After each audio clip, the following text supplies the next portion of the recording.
Tal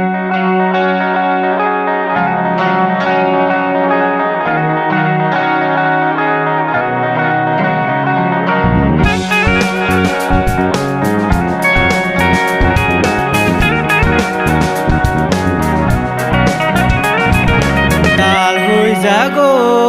chumeyo ani khasung no la chi jage ani khasung no la chi jage Tal Huijago chumeyo ani khasung no la chi jage ani khasung no la chi jage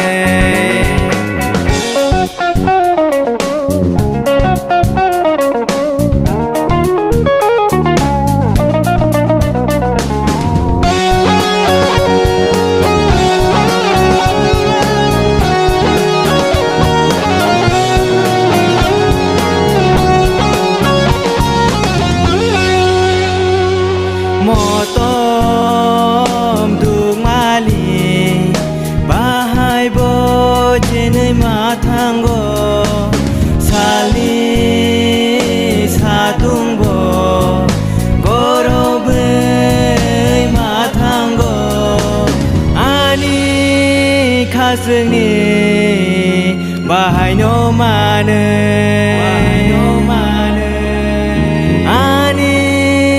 khasni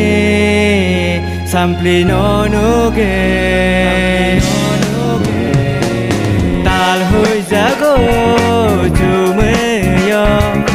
ani khasung no la chi jage ani khasung no la chi jage Tal Huijago chumeyo ani khasung no la chi jage ani khasung no la chi jage